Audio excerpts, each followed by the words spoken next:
পরিস্থিতি খুব ঘোলাটে।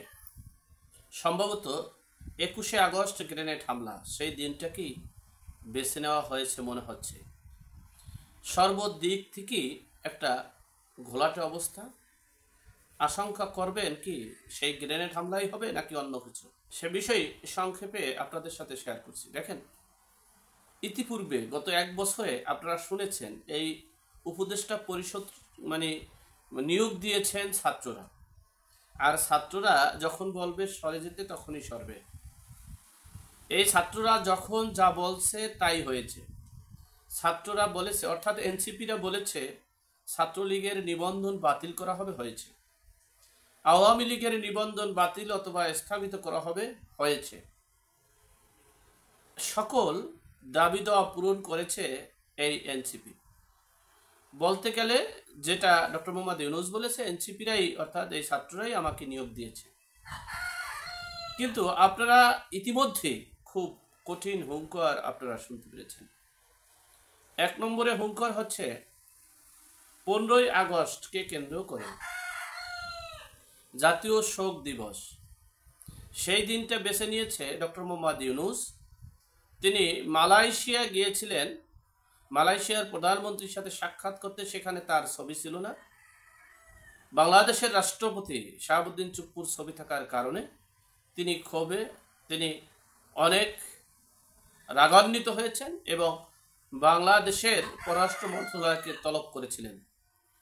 আর এই পররাষ্ট্র মন্ত্রণালয় ১৫ই আগস্টকে বেছে নিয়ে সকল মন্ত্রণালয় বলে দিয়েছিল যে সকল মিশন থেকে, রাষ্ট্রদূত থেকে এই শাহাবুদ্দিন চুপ্পুর ছবি সরিয়ে ফেলতে হবে। ১৫ই আগস্ট আরও একটা অনাকাঙ্ক্ষিত ঘটনার চেষ্টা করেছে, সেটা সফল হয়নি। সেটা ২১শে আগস্টের মধ্যে করার পরিকল্পনা চলছে। দ্বিতীয় নম্বর অপশন হচ্ছে আমাদের আলোচিত উপদেষ্টা রেজওয়ান আপা এক সাংবাদিকের প্রশ্নে বলেছিলেন, নির্বাচনের বিষয়ে প্রশ্ন করায় এই রেজওয়ান আপা বলেছেন এনসিপি একটা রাজনৈতিক দল। তারা কি বলবে সেটা আমাদের দেখার বিষয় না, নির্বাচন যথাসময় হবে। বিষয়টা ভাবতে পারেন। আবার বলছি যে রেজওয়ান আপা বলছে এনসিপি একটা রাজনৈতিক দল, তারা কি বলছে আর কি বলে নাই সেটা আমাদের দেখার বিষয় নয়, নির্বাচন ফেব্রুয়ারিতেই হবে।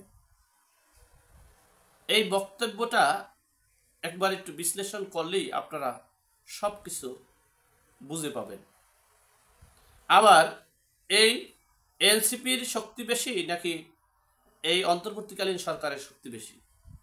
সেক্ষেত্রে এনসিপি একটা রাজনৈতিক দল, তারা ব্যক্তিগতভাবে যদি কোনো আন্দোলন সংগ্রামের ডাক দেয়, সেখানে বিএনপি, জামাত, জাতীয় পার্টি, হেফাজত, চরমোনাই যদি না আসে, তাদের কেউ গুনায় ধরবে কিনা আমার সন্দেহ আছে। যাই হোক, এই এনসিপি এখন সরকার এনসিপিকে ছুঁড়ে ফেললো নাকি নতুন একটা চক্রান্ত, যেটা সন্দেহ করা হচ্ছে ২১শে আগস্ট গ্রেনেড হামলাকে দিনটাই বেছে নিয়েছে, সেই দিকে হাঁটছে নাকি অন্য কিছু?